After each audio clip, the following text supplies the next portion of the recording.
Welcome to the Scale with Stride podcast, the place where you come to listen to some of the world's most influential leaders of the SaaS industry.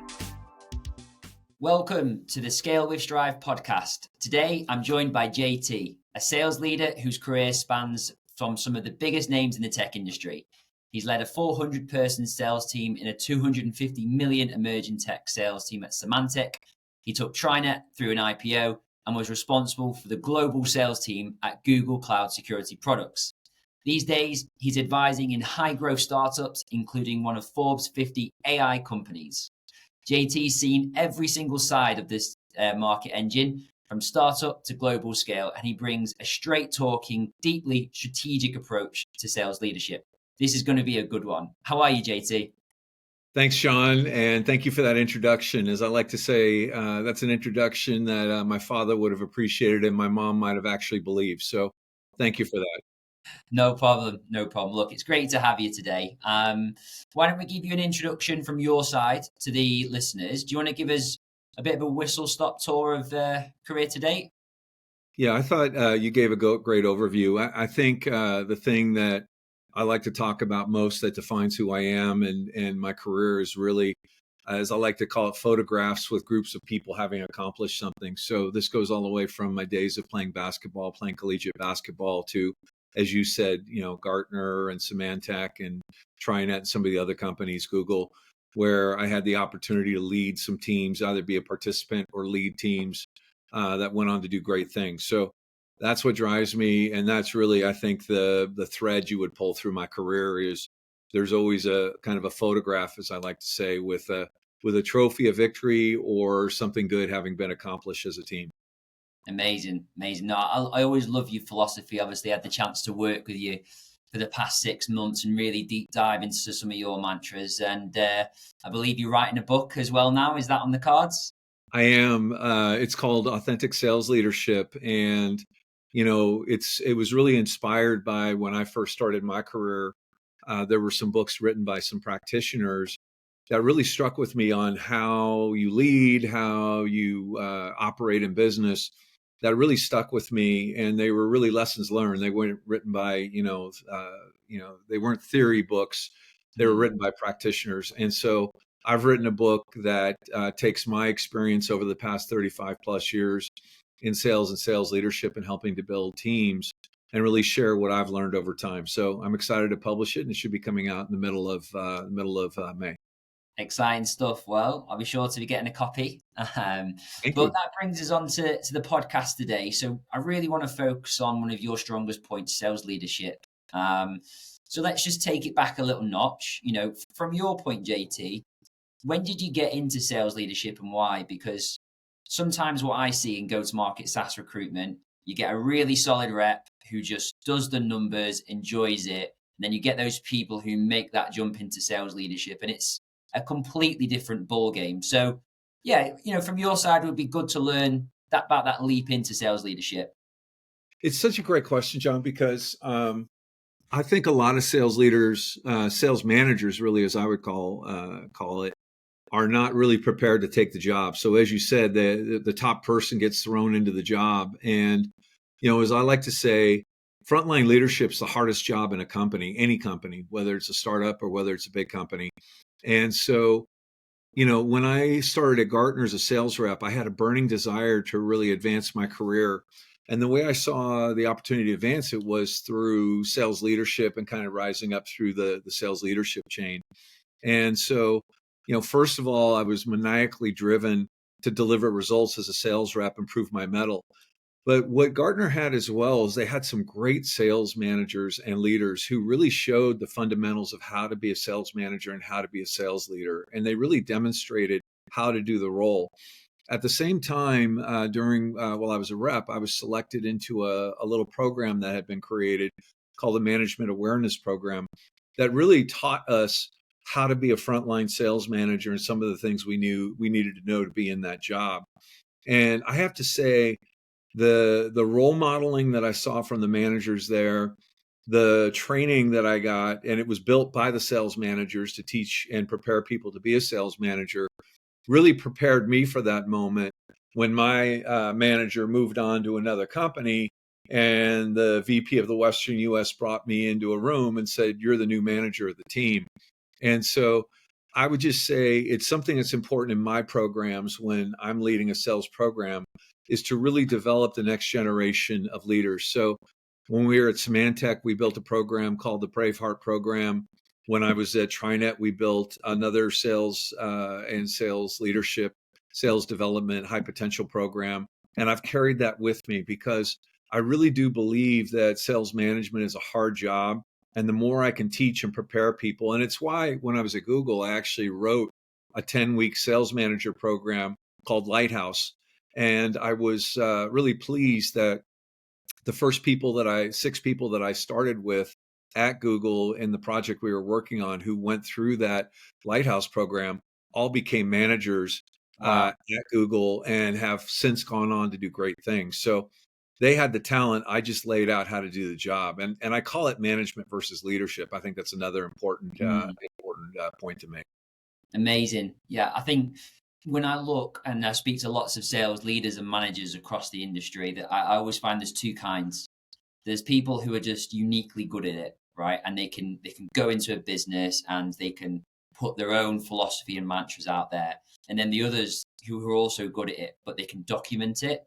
And it Yeah. sounds like you've been a part of programs and building infrastructure to enable more managers. And they say a good manager is a good manager when you can produce another good manager. So clearly that works. And let's move on to some of those areas around key lessons or key moments which are important for you. I think from my side, I lead a much smaller team than you have, but I always have a saying, I inspect what I expect. And with all my reps, I guess for you, what are some of the key lessons that's helped sort of shaped your approach? Yeah, I love that. So I talk a lot about the truth is in the field. To me, what I've learned over time, and really what I add to that, it's the truth is in the field. The best ideas are in the room. To me, the most important plans and the most important things that go on are really at the point of contact with customers, prospects, and partners. So the people that are actually on the front lines, to me, really inform how you build plans, how you move forward, and how you run your program. Because I've seen a lot of plans and a lot of leaders kind of sit in their ivory tower and kind of make up ideas and come up with big plans and grandiose plans. And when I've done that, the plans usually fail.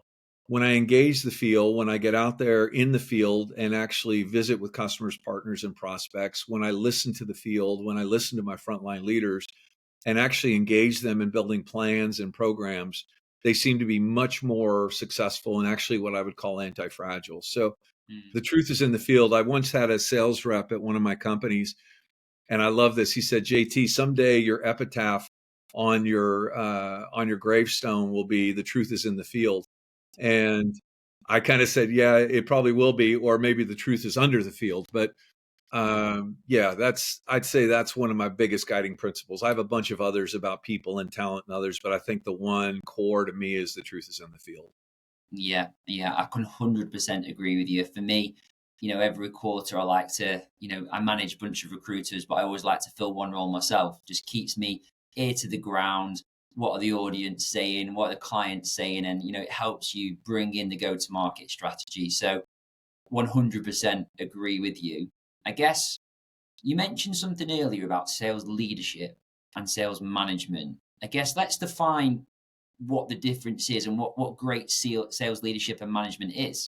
Yeah, thanks for picking up on that, John. So management to me is like until you learn how to manage, you can't really be a leader. And this is something that I think words matter.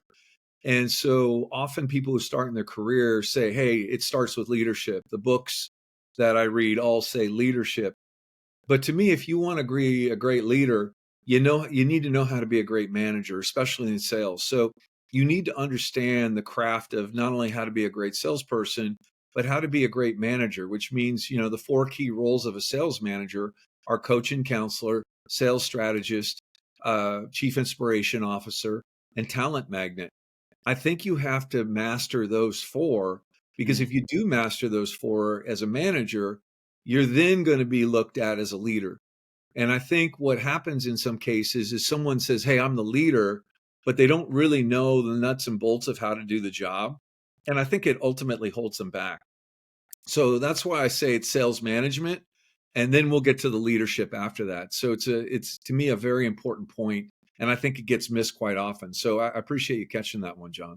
No, of course. And I love it. You know, you become a sales manager, you get those 4 pillars correct, firing on all cylinders, and then you're looked at as a sales leadership. I guess sales leadership is earned, not demanded. It's so true. I'm sorry to interrupt you, but it's so true because I remember when I first started managing, I didn't really know how to be a manager, and I had received some training, but until you get into it, you really don't know. And I got a lot of great coaching. I had a lot of great mentors who helped me. And if you come in thinking you're the leader, I don't think it, and I think I did that, and I look back on it, and I don't think it was really the right approach. I think the right approach was prove yourself as a manager, build trust and credibility with your team, and they'll call you a leader. Yeah. You won't call yourself a leader. So I think that's a lesson, and to this day, I use the word leader very carefully because I never assume that everybody's going to follow me just because I'm the head of I'm at the lead of the organization. I think leadership is earned. It's definitely earned. Agreed. 100% agreed. And I guess leadership comes with long-term goals, in my opinion. When you earn that, you've proven something, maybe a year or 2, 3 years. So if I'm a sales manager and my first role, maybe my second role, how do you balance those short-term targets of sales management to those long-term targets of sales leadership? Yeah, it's I learned this one back in my day. There was a chief revenue officer who said, strategic is end of the quarter, visionary is next quarter.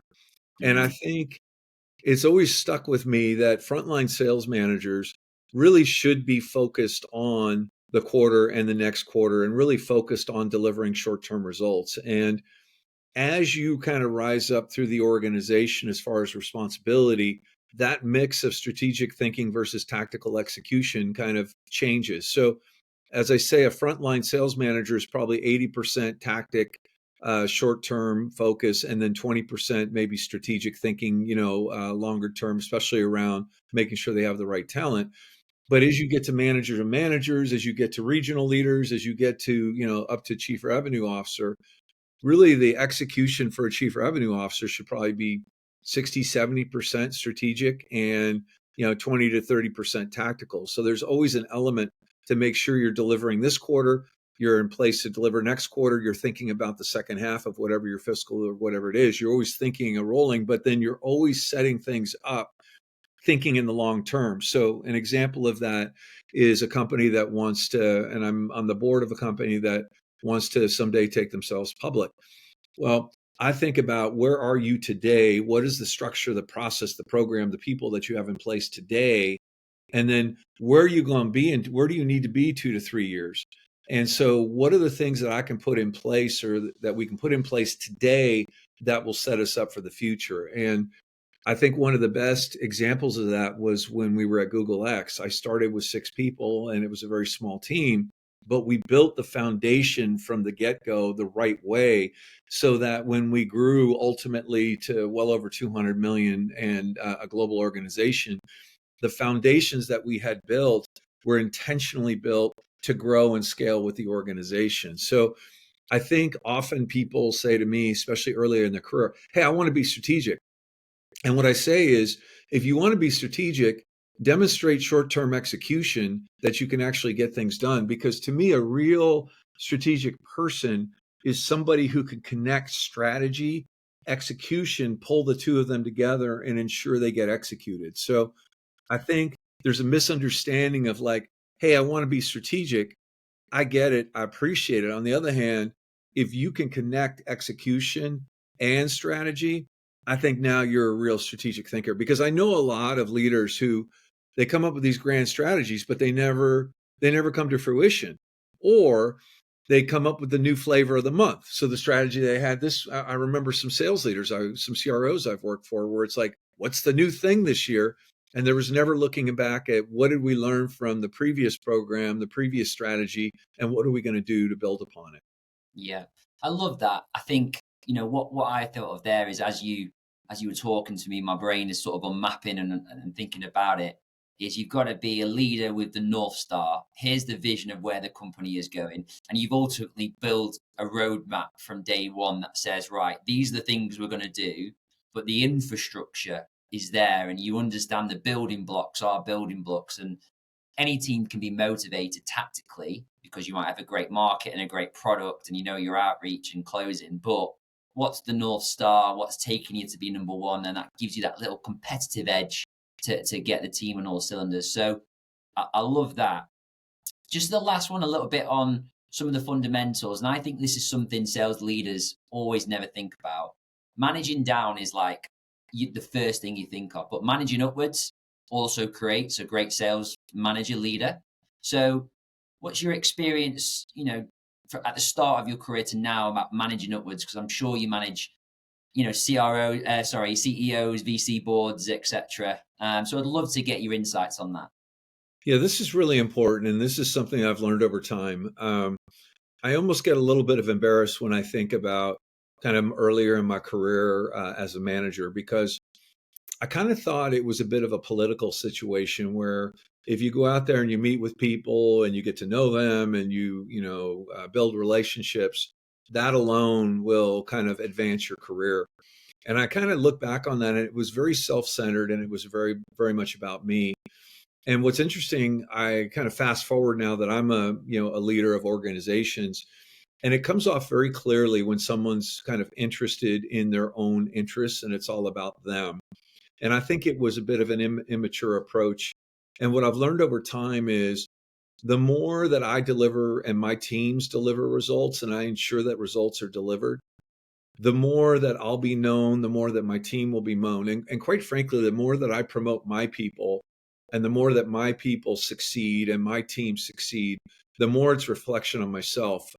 One thing I say to my teams is someone will say, hey, that was a great board presentation, or hey, that was a great all hands presentation on what we've done.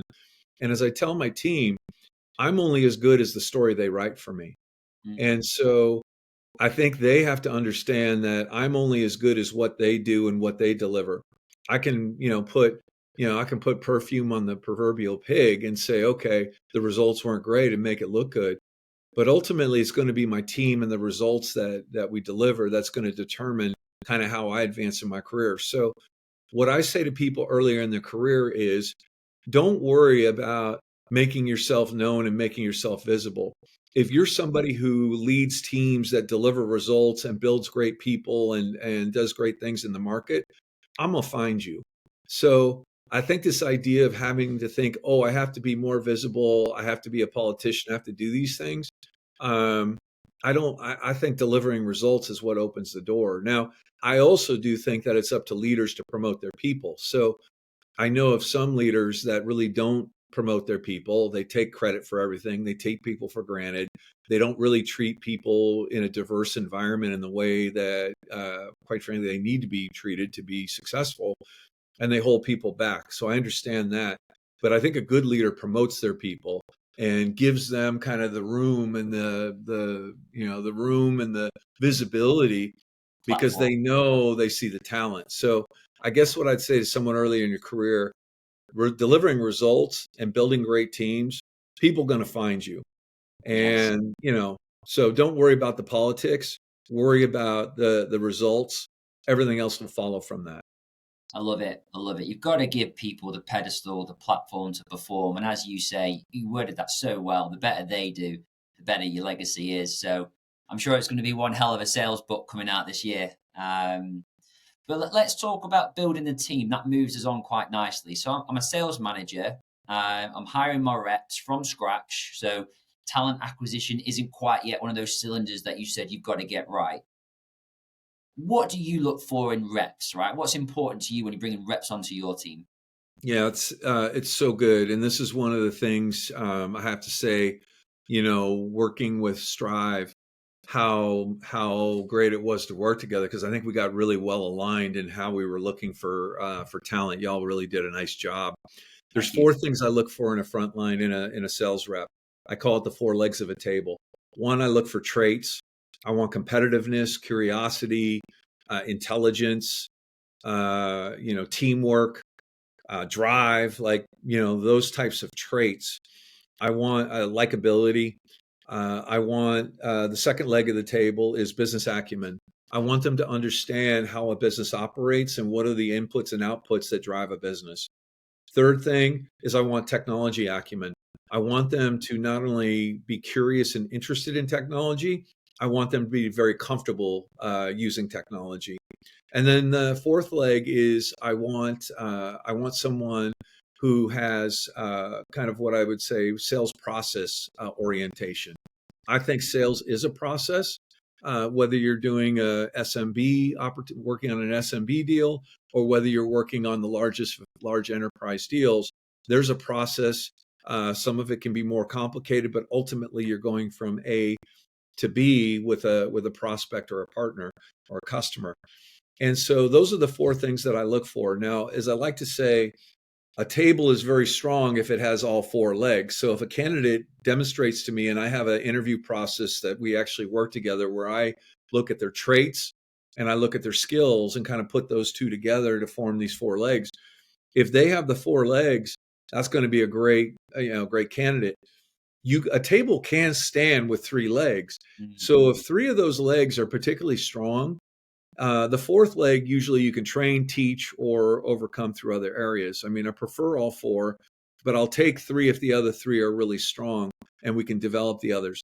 If you don't have those, you're probably not going to be a good candidate. And the other one that's a non-negotiable is traits. If you don't have the right traits for sales, and I've seen plenty of the wrong traits around sales, for many different reasons, you're not going to have the right person. So those are the things I look for in a rep, and really my inspection process is around traits and skills to kind of connect to those 4 key areas. I love it. The four legs really helps me sort of evaluate people the way you said that as well. Like sometimes you can look at reps and they can do something so well. They can articulate a sales process so well. You become a little blindsided, like, oh, I have to have this person. But being able to analyze them across the table and say, can this person support themselves metaphorically, just gives you that really good understanding if you want them in your team. So I think that's a great way to look at it. Once you've created the team, right, and you say you bring in your first 4 or 5 reps, culture is really important. Accountability, learning, performance, really 3 strong areas I'd look at. I guess for you, creating a culture, what's important? And the last thing I'll ask on it is, because of the modern day, a lot of people are remote now, and it's much harder to cultivate a culture, I think. So would love to get your sort of thoughts on creating the culture within the sales team. Yeah, this is so important because I think of the things that I do as a sales leader, culture is probably the most important of all of it. And really, to me, culture means people, and it means myself as a manager and a leader, and kind of what is the environment that I create. So I think it starts with, what do you believe in? Now, obviously, you're part of a bigger organization, so you want to understand either the company, or if it's a sales organization, what is their culture? What is the culture of the leader? Do they have a culture? Some have a very distinct culture, and some, kind of let the cultures create themselves or whatever. And some can be positive, some can be negative. I mean, there's all kinds of different things going on. You want to make sure, first of all, you're consistent with that. But then second of all, you want to build a culture within your team, and you want to build a team identity. And I think a lot of that starts with yourself. Like, what do you believe in? What's important to you? What motivates you? What inspires you as a leader? What is the environment you want to build? Because the reason why my book is entitled Authentic Sales Leadership is, early in my career, you were taught to kind of put on this mask of like, hey, you have to behave this way because this is the way a leader behaves. And it wasn't necessarily aligned with who you were as a person. And I think what's come out over time, which I think is amazing, is it's authenticity and who you are is appreciated. So I believe the truth is in the field. I believe in unlocking the golden people. I believe in seeing people do things they thought were otherwise impossible. I love to see people grow and develop. I love to win. I love being out in the market. So there's things you're going to get with me and the way I lead that then I'm looking for the team to say, okay, this is how I lead. This is my program. Hopefully this inspires you and this attracts you, which is ties into the chief inspiration officer and talent magnet. If those things inspire you, let's be part of the team and let me understand who you are, who you bring together. And then through kind of process, through relationships, you're getting to know each other, you start to build a culture, a collaborative teamwork culture driven by accountability. So now the accountability part gets into what are our goals? What are our objectives? How do I put a process in place to understand and inspect what's going on? I agree. What's measured, gets managed. What's managed would get measured. I agree 100% with that. So if you create a positive culture where you believe in the gold and the best in everyone, and you combine that with accountability that says, hey, these are our targets. This is what we're committing to do. These are our goals. We measure, manage, and inspect. And when we're off course, we work together as a team to get on course. When we're off course and can't get on course, then maybe we've got some issues here.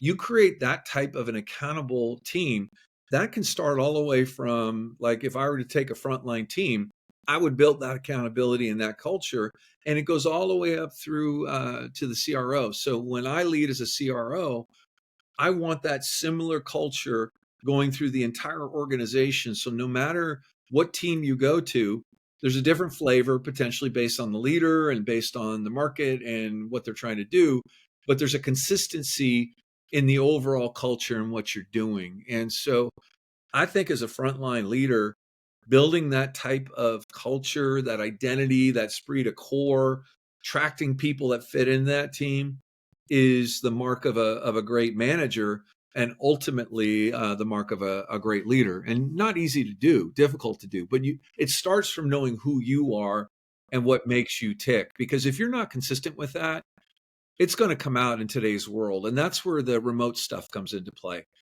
You have to connect with people even more than you did before. You have to be intentional about connecting. I learned this in COVID. Like, there was no playbook on how to deal with a pandemic. It was a paranormal, paranormal or whatever world. And what I learned out of that is vulnerability, connecting with people, being intentional with my connection, because you can't just do the, hey, we're walking in and we see each other in the break room together. You really have to create those moments where you connect. And, for instance, I was talking to someone yesterday and she's going to be joining my team. And I want to know who she is, what makes her tick, what inspires her, what demotivates her, what is her aspirations, what are her goals, why does she do things? Because you've got to connect even more with your people into their hearts. So not only the mind, but the heart. And I think that's something that has changed in this world, that if you ignore, you kind of ignore it at your own peril, I think. Because if you manage the way you were in today's world, even if we're going to hybrid or going back to full-time in the office, I just think the world has changed too much to behave as it was in the past. Yeah, no, some brilliant nuggets in there. I think a couple of things stood out to me. Winning the heart and not just the mind is probably an overlooked factor, right? You can look at yourself as a sales manager and think, well, I've got a performing team, I must be doing well. But have you got the hearts as well? Do you know your team one to one? And sometimes as a manager, you are the ears of all the problems as well, not just work wise. You want to be able to be approachable. But I love the talk about culture and non-negotiables. I used to work in a business and it was a really small detail, and it was a sales floor of 100 people, but everybody was on the sales floor for 8:30 in the morning. No one was late. You were on the phone. It was a culture back, 15 years ago, and you kind of took your lunch time together, and 1:00 you were back at your desk and the phones were going, and that was just a small fraction of the culture, but it trickled in every team across the entire sales floor. So it's definitely easy to mess up and hard to get right.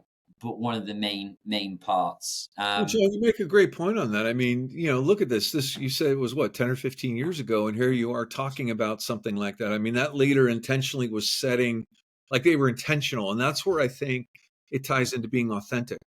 There are things that I do, and I often say, hey, there's a method to the madness. Now, it might be madness, but there was a method to it, which means as a manager, as a leader, we have to be intentional about what we're doing. So that whoever that manager, that leader, or that team was being very intentional about setting a tone of probably being precise, being on time, demonstrating the value of prospecting, demonstrating the value of teamwork. I mean, there's so many things that you unpack from things like that kind of are hallmarks of the culture you want to build. And by the way, if you're unintentional about it, you're going to do the same thing. So if you're, for instance, if you get mad at people when they give you bad news, you've now created a culture of fear where people are not going to give you the news. If you're yelling at people for not doing what they said they were going to do in front of a group of people, you now created culture moments. And this is what people identify in the culture. And so, being intentional and saying, hey, everybody starts at 8:30. And if you don't, you're going to, and a new person comes on board and says, okay, we start on time around here. I got it. Must mean they're buttoned up. Must mean they're precise. Must mean they focus on execution. Like those are moments that kind of demonstrate the team you're joining. And I tell people who say they're going to join a company in sales, look at the CRO and look at their program and their track record, because that's what you're joining. If you're joining a good CRO, they have a track record of building cultures, and you want to decide whether you want to be part of it or not. Yeah, 100%. I think we've had some really good perspective here around being a sales manager on a new team. We talked about creating the sales culture, but I want to ask one question around whether you inherit a team or this a problem. So let's talk about a real world leadership problem that's challenged you and how you overcame it, because it doesn't always go smoothly, right? There are ups and downs, and that's part of sales and sales leadership. So yeah, I would love to understand some real world experiences from you.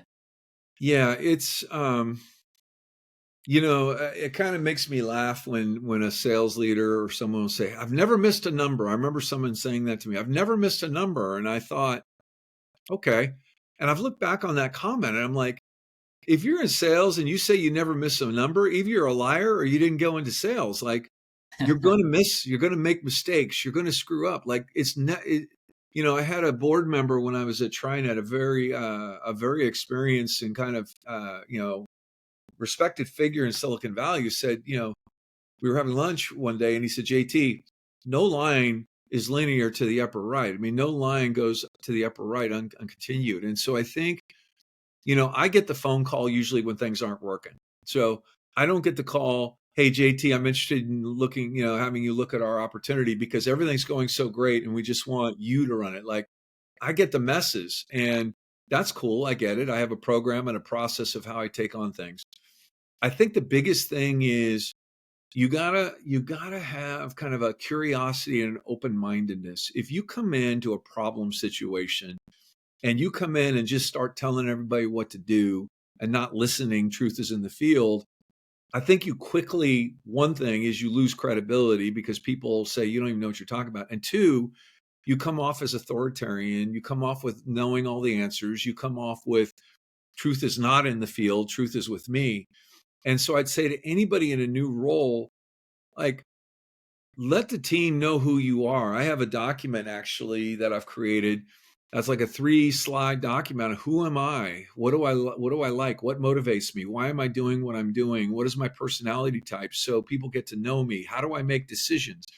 So coming in and getting people comfortable with who I am and then figuring out who they are, like, and what's going on and what the situation is. And I think it's hard because you're often put into situations where you got to turn things around quickly, especially as a frontline leader, often frontline manager. But you've got to assess the situation and then you've got to have a plan. That's the other thing. People do not appreciate somebody coming in, even if you take the time to learn what's going on and now shooting from the hip and doing all kinds of things. They want to know what to expect. So what I like to do, like I said, is I say, here's who I am. And I go through my kind of who am I document. I then go through a process like, where am I going to spend my time and how I'm going to learn about what's going on. Then what I do is I create a 100-day plan where I say, these are the 3 to 5 things I'm absolutely going to execute upon. And these are kind of how I'm going to prioritize it in my calendar. This is how I'm going to double click, kind of act on it and make sure that these things are all green. When you come in with kind of a, here's who I am, here's how I'm going to collect the data of what the situation is, and then here are the priorities that I'm going to deliver on in 100 days to make sure that things are going in the right direction. And I'm going to walk you through everything, through every step of the way.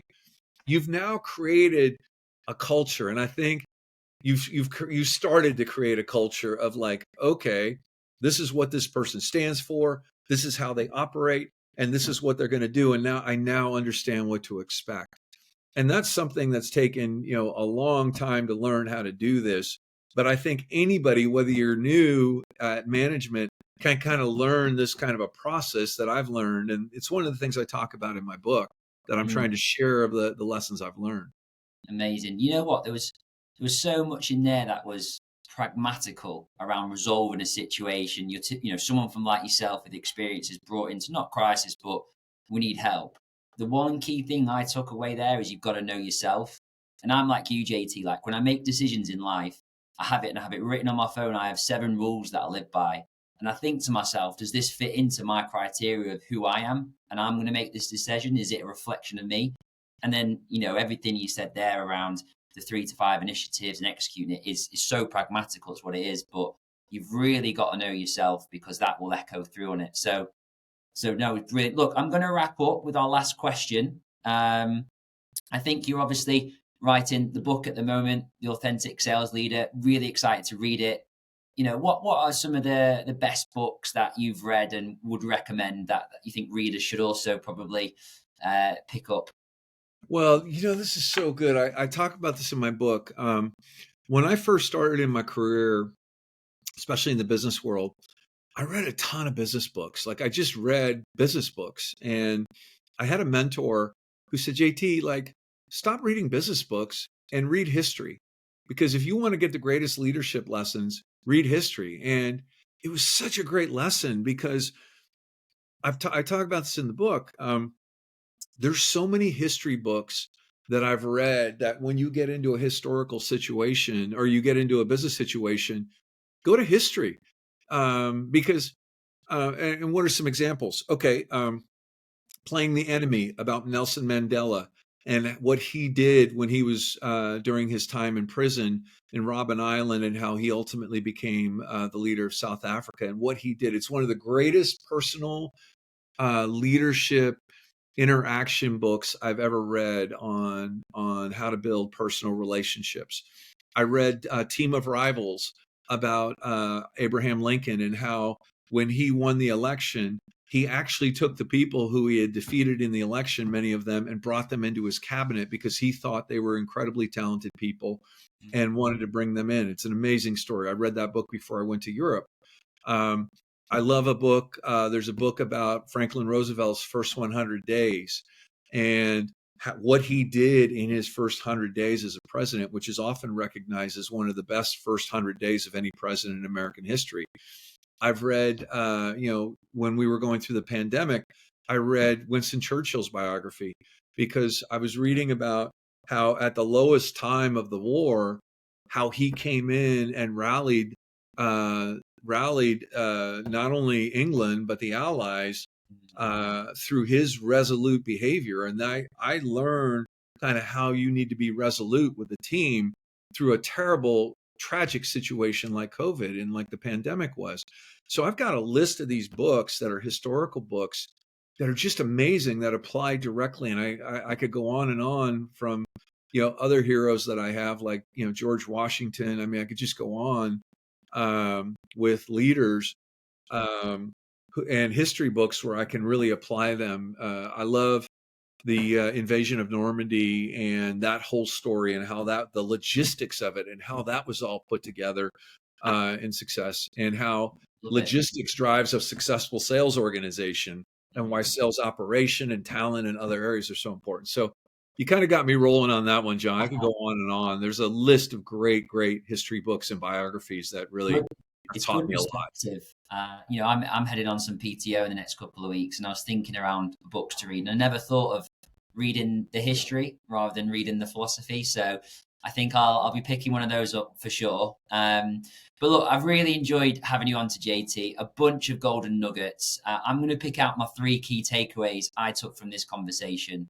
The first, you become a sales manager to become a sales leader. And that's, sales leadership is earned. That was my number 1. 4, I think I loved your analogy of the 4 legs of the table around recruitment. You've got to look at traits, business acumen, tech acumen, and sales process. And within that, there are non-negotiables. And finally, I think the one that hit home for me was the culture of managing a team. Don't just win the minds, but win the hearts. And that's all about caring. So fantastic to have you on today. Looking forward to reading your book and appreciate it, JT.